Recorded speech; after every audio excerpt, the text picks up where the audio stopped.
Hello and welcome to this week's edition of the Green Wisdom Health Show. I'm Janet Lewis. And I'm Dr. Lewis. And we are here to cheer you up and warm you up during this holiday season with winter essentials for health.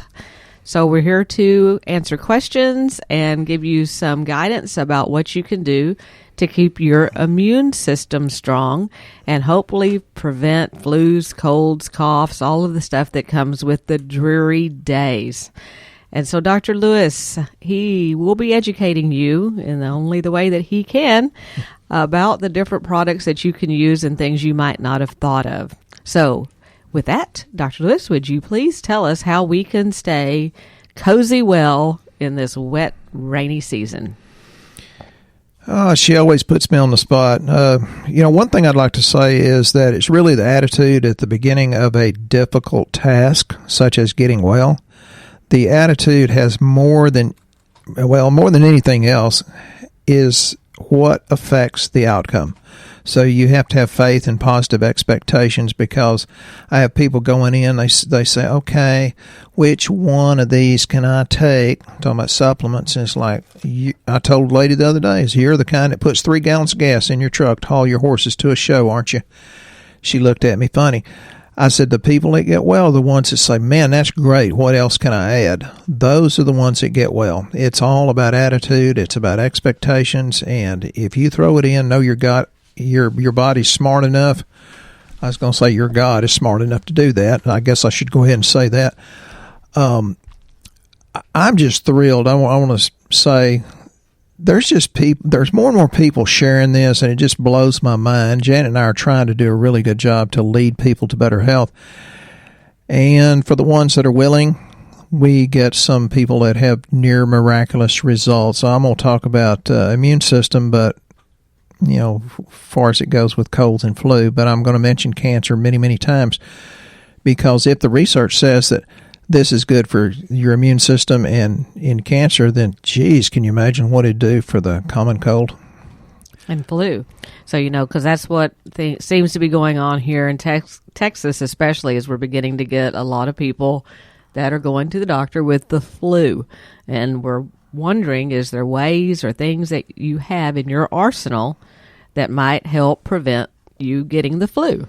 Well, it goes back to George Carlin. He says, don't you think that's why we have an immune system? We have forgotten in our society that we have an immune system, and our body does have an innate ability to begin to heal itself. It does need something to work with, however, it does. And can you eat those foods? Does that make you healthy by eating the correct foods, or are there certain foods that you can eat that help immunity be better? Yes, and I'm hoping you're going to get into that, but let me just preface that. Let me just get right into the cancer. And I'm thinking, well, if this helps with cancer, it's going to help with everything else. It's called immune system.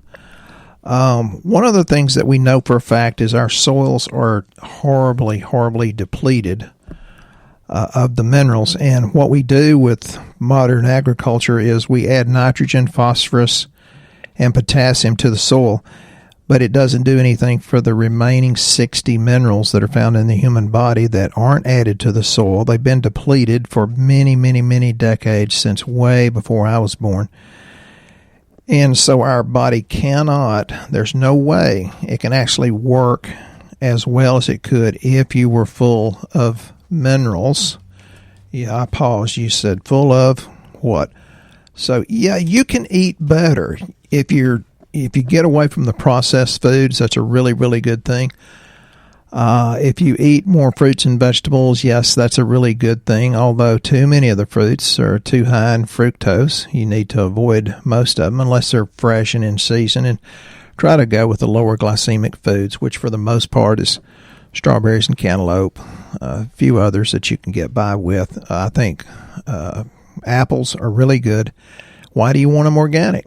Because the average apple is sprayed 14 times with pesticides. And sometimes it's not just what they spray on, you can't wipe it off, that it's systemic. Starts down in the roots and comes up into the apple, and you can't get rid of it. So one of the things that I talk about when I go over these, the consultation with the lab, is, well, if your alkaline phosphatase is very low, you have to suspect that you're low in zinc. Now, we've known for years that zinc is a major booster of immune system, and that's just one of many, folks.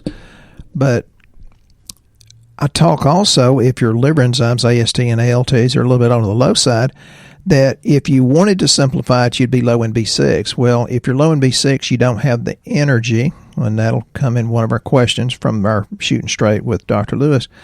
You don't have the energy, but you need the B6 to let the neurotransmitters, or the so-called happy hormones, cross the blood-brain barrier. If you don't have zinc, B6, if you have enough, can't be converted to P5P, which is the active form. So if zinc is missing, whoa, there goes your B6. Another thing, and this is also in the cancer research, but it's good to talk about for immune system, in general. You hear about beta carotene. It has to be converted to vitamin A, but it does not work unless you have enough zinc. It's not as simple as you throw one thing in. And that's why I tell people, they say, well, I'm taking a good multivitamin. It's like, no, it's not. And I tell them why. And you have to have good multivitamin because you have to have all these cofactors and these minerals and these vitamins because one plays on the other. For example, and this is out of Harvard. I read a lot of research, and I remember a little bit of it, thank goodness. And this was more about cancer. But again, if you boost your immune system to make it through the winter, you've got a much better chance of making it through and feeling fine. But you have something called a P53 cancer gene. Well, what has that got to do with anything? It has to do with everything. The P53 is very much in a bad way influenced by something called phthalates, which is the plastics in your plastic water bottle and all other plastics or most other plastics. So the P53, it kind of becomes more like a fertilizer for the cancer cells. And the beta carotene and vitamin A can revert it back to the gene that makes cancer cells commit suicide. And you have to have zinc to do that. Wow, how complicated can it be? Well, Janet and I make it as simple as possible. You do a very inexpensive but incredibly extensive lab. You get 30 minutes with me, whether that's good or bad, and I'll tell you, well, this, and this is in normal range, but normal doesn't mean optimal, and normal is not normal, it's common. That they get the ranges off a very sick America. So it gets real complicated, so Janet and I make it simple. And one of those panels that you run on there is a CBC, correct, which most people have heard of. Yeah. That's what your doctor does as a very basic test when you go in with a problem or you're not feeling well. But on that CBC, many times we can see your something called a WBC, which is your white blood cell count. And many of you are out there running on the ragged edge of almost crashing. And so it's not surprising that our immune systems, when the first wave of cold air comes through or a little bit of smoke gets in the sky, that we're all coughing and congested and wheezing because we're so inundated and barely traveling along we're not at anywhere close to being 100% with our immune system to start with. So is that part of why this really takes a hit for us during the wintertime, is that we're just so deficient to start with, and then something comes along like this and then we get sick? How many husbands are out there listening to this and thinking, geez, I wonder if Dr. Lewis really listens to Janet? So I think I missed most of that. But yeah, we're running on empty. Well, thanks. No, he doesn't hear either, apparently. Okay. Huh? Yeah. I'm just teasing. I like to tease with her. She's always smiling. She's got a gorgeous smile. One of the things I really like to talk about is the mushrooms. Okay, so you totally disallowed my question. Where was I? I'm just wondering if everybody's just running on the ragged edge to start with, and that's why when winter comes along or something like this, that they just kind of crater. Yeah. I'm sorry, honey. Yes, we're running on empty. Yes, we're running on the ragged edge. And yes, we don't have enough vitamins, minerals, enzymes, and probiotics to hold off anything other than the most mild challenge. So yes, Good. honey. Thank you. I'm going to start writing my questions on the podcast forum so that they can get answered appropriately like you guys are. Yeah. Well, tell us about mushrooms. I really like mushrooms, and it's pretty simple. Janet's still laughing at me. Boy, I'm going to catch it when I get home, huh? I get people that read a lot of research, and I have some very incredibly intelligent and well-read patients. And I had this guy come in the other day, and he says, well, what about this and what about that? And I said, it's all in our immune essentials. He said, really? You've got that? I said, listen, I'm 20, 30, maybe 40 years ahead of the curve, I'm sure. But the immune essentials is doing some really, really super things because we see so many people that have lowered white blood cell count. That means you don't have Army, Navy, Marines, Air Force enough to do the job if something attacks you. So, yes, honey, I'm listening to you. Immune Essentials is actually really good. It has cordyceps in there, which is one of the mushrooms that I love. My lungs love it. And I can tell you just from taking it we've only been carrying it now about 3 months. And the person that told us about this said basically if you took 2 of them a day, it would help keep your immune system up to the point that you may not get the flu. Most likely not. Most likely not. So we're doing that. We're taking 2 a day, and I can tell you through the allergy season and everything that one has really helped our lungs. Dr. Lewis used to get bronchitis all the time, every year. He doesn't get that anymore, and it's not that we don't have things still come after us like that. We can feel it coming on. We'll just take a little extra of something, and it goes away. So I know that works. And then the other thing that we have coming in again, which we're super excited about, last year y'all knew it as Viricid, and it actually will, if you get the flu, you can take those and it will make those flu symptoms go away. It is incredible. And so we have our name on it now. It is called Vira Pro, and it is the same thing as the Viricid. So we have 2 things in our arsenal for helping you combat the flu, hopefully not getting it. But if you do, there is something that you need to keep on hand in your medicine cabinet. Last year about this time, Jen and I went on vacation. We went out to Arizona because our meteorologist friend told us that was the place to go, but he was like a meteorologist. He was wrong. And I got the flu, but it hurt me much, much less than it would have had I not been taking all of these things, and I wasn't taking the Viricid at the time. But Yes, I told him he had the flu, and he said, no, I don't have the flu. And I said, okay, sure looks like the flu, but okay. And so he suffered through for about 24 hours before he succumbed to my advice of the flu. The answer is yes, ma'am, you're always right. And we did that Viricid, and then he started getting better then and I got better. Mm-hmm. Yeah, and we ran from the ice. So this year we're going towards South Georgia or Florida or somewhere. We don't know. We're going east. We're going away from snow and ice. Maybe. The cordyceps is really, really good for the immune system, respiratory system, as Janet talked about, but it also very much enhances your athletic performance.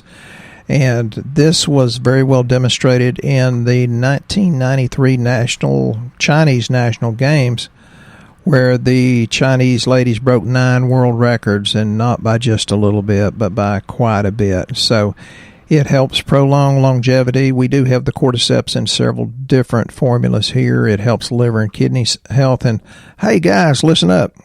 It's also known as Himalayan Viagra or the sexual potentiator. That's just cordyceps. Good thing I don't listen to you either. Huh? Yeah.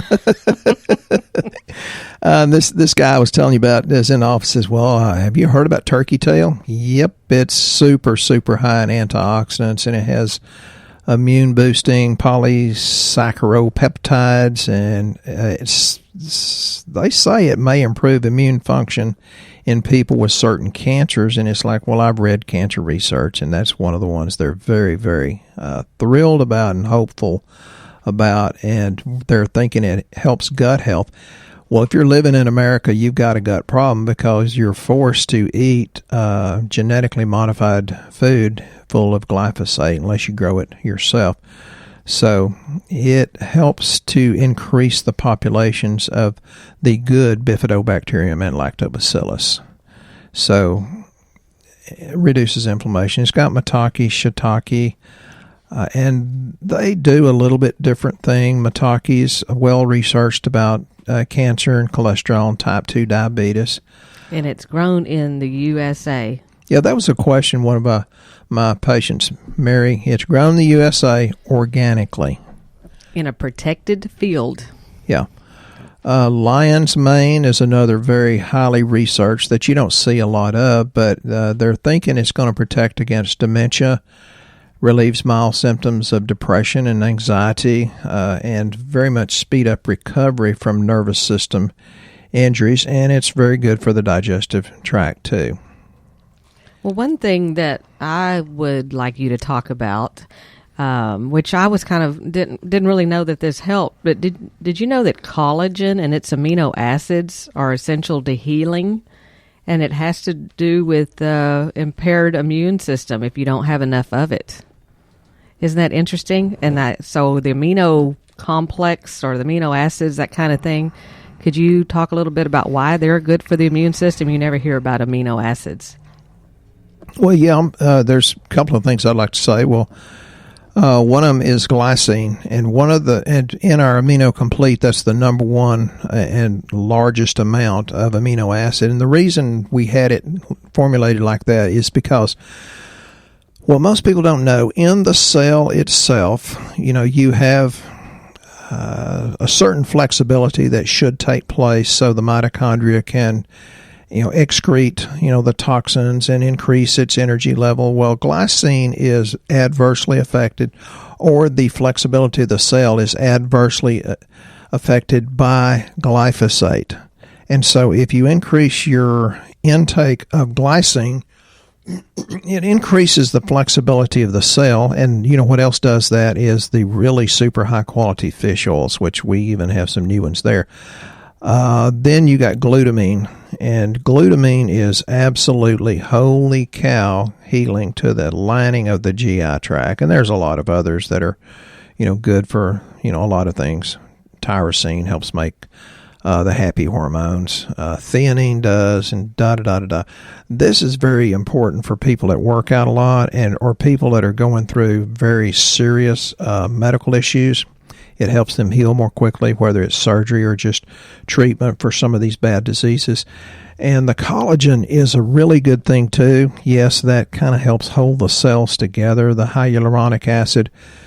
And people say, but why is it when I take chondroitin or collagen, why do my joints quit hurting? Well, because they're full of sulfur. And sulfur is one of the pathways of detoxification to the liver. And we sell more of it. Unfortunately, we sell more of it because it helps decrease the depth of wrinkles. Like that.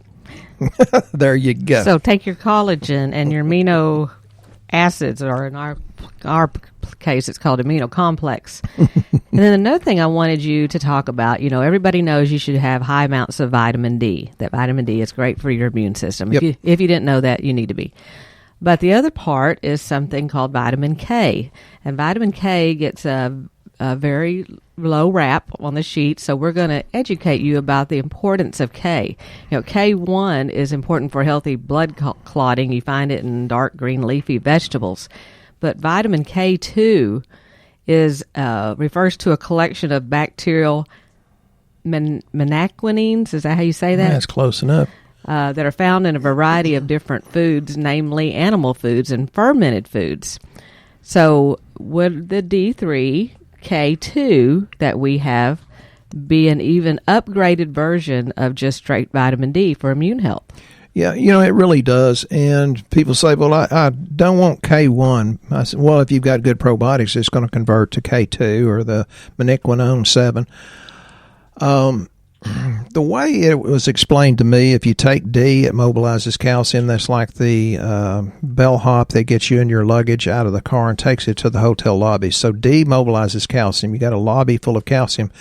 If you don't have the K, you don't get your luggage or you escorted to the room. And that means it mobilizes calcium, and if you have the proper amounts and types of K1, then that means you're much, much less likely for that calcium to go into the coronary arteries, and it goes into the bone where it's supposed to, and you don't plaque your arteries. So K is incredibly important. I know it works because I've had my coronary calcium score, which everybody should think about getting one at age 40 to 50. They're very inexpensive, and you'll get a cardiologist or radiologist that specializes in cardiology to give you a report.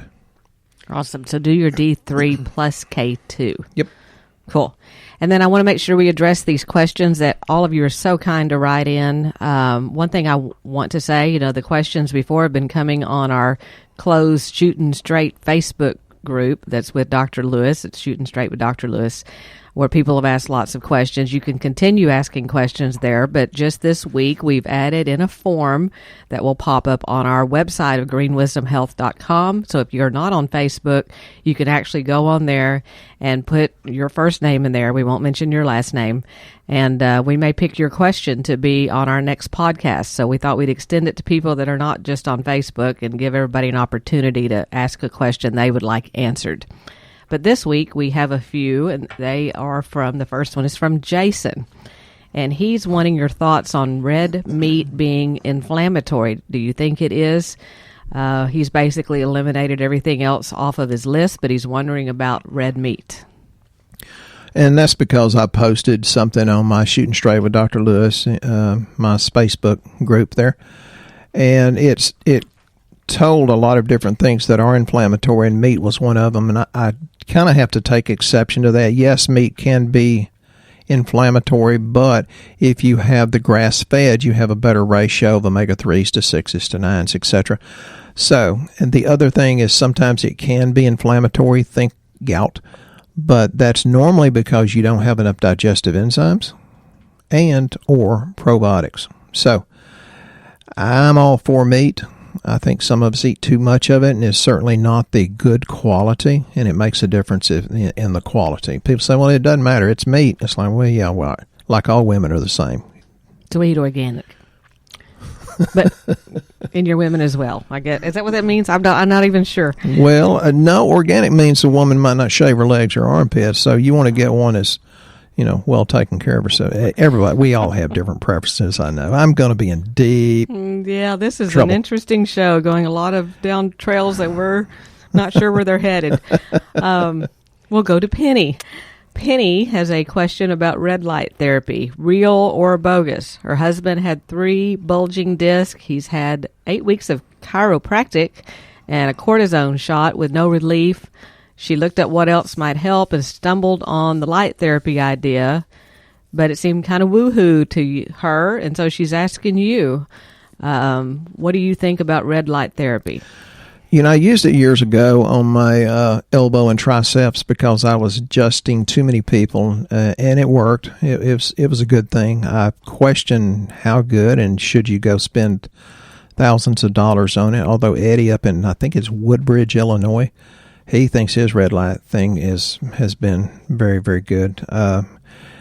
I think it's a good thing, but just because you tried a chiropractor doesn't mean that you got the right one. Even though there's probably the one you're going to is probably great, but sometimes you need a different outlook or a physical therapist, somebody that knows myofascial release. Once you do myofascial release, most things can get much, much better. And Maggie would like to know, is red light therapy the same as cold laser therapy? And my answer there was no, but although it can be the same, the laser therapy that I've been introduced to is certainly different than what you get with red light therapy. I think laser's the bomb. I think it can go really, really deep. And I think she's using that at her chiropractor's office when she has her hand hurts from Duptering's contracture. There you go. Yeah. Well, which I don't really know what that is, but I thought it was very interesting, your answer to her of what helps that. So there may be people out there that have Duptering's contractures. Or other scarring conditions. Think keloid when you scar. Yeah, and what helps with that? Because you wrote on there, what it can be iodine, but also told Maggie it can be a lot of other things too. I know iodine can very much work. I've got a little touch of deuterine. It's just like, yeah, not a big deal. But what is that? Your hand just hurts? The contracture right there. Oh, he's pointing to the middle of his hand, and I guess it's where your lifelines come across for fortune telling. She lives with me, folks, and she never noticed. Okay, you're in deep trouble too. Yeah, we do have in our society too much of a scarring issue, and sometimes that's just a nutrient issue or lack of nutrients, and that can go back to the collagen and amino acids. But I've seen several times where iodine helped clear it up too. Very good. Okay. We learn something new every day, and a lot here on the show. And then our other question is from Crystal. When she gets a change in the barometric pressure, she feels it in her spine, and it can be quite miserable for about 24 hours. What can she do to help with the pain? She's currently taking a leave, but it helps some. You know, a lot of people have to do that kind of thing. They do Tylenol and leave, Advil, but then they feel bad about it because they're all trying to do natural, healthy things. So what can they do to help with the pain? Well, a barometric pressure does really affect us, and it affects the pressure, the osmotic pressure. Even the moon phases. If it can raise the sea in tides, it affects us also.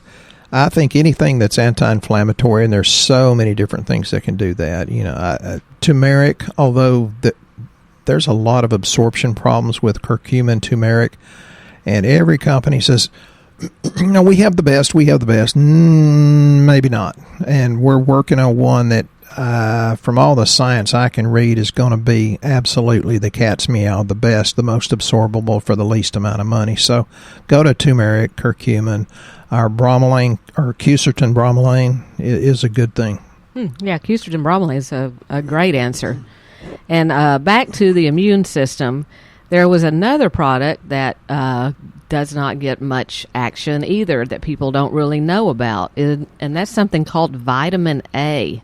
I know we get that out of carrots and that kind of thing, but how do you take vitamin A, and how does that help you with your immune system? Well, that goes back to what I was talking about a little bit earlier. If you have the C, then it's converted, or the zinc, it's converted correctly. What we have is micellized, and what that means is broken down into such small particles that the body can very quickly and very efficiently absorb this stuff. Deficiency can look like dry hair, dry skin, dry eyes, poor growth, night blindness. Deficiency abscesses might be created in your ears, possibly insomnia, fatigue, reproductive difficulties, sinus problems, respiratory issues, and there's a lot of other things that can contribute to the same symptom complex, so you have to be careful about what conclusion you draw there. It's interesting, dry eyes, because I've been doing the micellized day now for about 2 or 3 months, and my eyes are definitely better this winter than they usually are. They're usually very dry from having LASIK surgery. And so I do anything I can to try to keep my eyes moist. And the micellized A is something I've added in. It tastes kind of like it's in sweet, fat carrots or something. I don't know. It doesn't taste bad, and you don't do much of it. You're only supposed to do like a few drops of it. Yeah, I think one drop's like, what is it, 167% of your RDA. So instead of doing a drop, I do a whole dropper full, so I'm overdosing on it. And if you've got high liver enzymes, you really don't want to overdose on A. It can be toxic because it's a fat-soluble vitamin like D and K and E. So be careful with that. Follow directions, unlike what I do. And then there's one other product that you can do whenever you feel like you have a lot of the mucus congestion and you can't cough up the phlegm. We're having a lot of people come in now and say, I just have all this constant cough and I have thick mucus. There's something called N-acetylcysteine, and it's NAC, and it doesn't get much press either because no one really knows about it or talks about it. But it will actually go in and thin the mucus, and it's huge for liver health. So at night, if you're having trouble sleeping, like from 1 to 3 in the morning, and you're having a lot of congestion and coughing, you might try adding in NAC. I personally do 2 of those at bedtime, and the next morning, if you do have any phlegm, it just comes up. You don't keep it in your chest so that it's there for you to get sick, down the road for months later, or turn into pneumonia or whatever it does. It will just help keep everything going very smoothly. It also creates glutathione, the master antioxidant. So it's a really good thing. Helps create energy in the mitochondria of the cells. Very good. So we hope you have learned something again today on our show about immune health, and we're hoping that all of you stay well out there. And for those of you that are not feeling good and are new to listening to us, go to our website, greenwisdomhealth.com. Fill out our health survey. We're here to help you feel better, not stay sick. You're supposed to live healthy, happy, have fun, and it's time for you to do that. So get started by filling out the health survey. We send you to a lab locally across the United States. We take the guesswork out of what you need for nutrition, so you're not saying, hey, I need to buy everything they talked about. There may be something specific for you that's going on that we need to see on lab. So again, share our show. We appreciate you listening to us. Send us your questions. We'll be here next time on the Green Wisdom Health Show. You guys have a blessed week. Once again, our show has come to an end, but your hope in your health is only beginning. If you or a loved one are in need of a different outcome and are waiting for a brighter future, take the first step and go to our website and fill out the health survey. Please don't keep us a secret. If you know someone that could benefit from this podcast, please share this show with your friends and family. You are only one step away from a life worth living.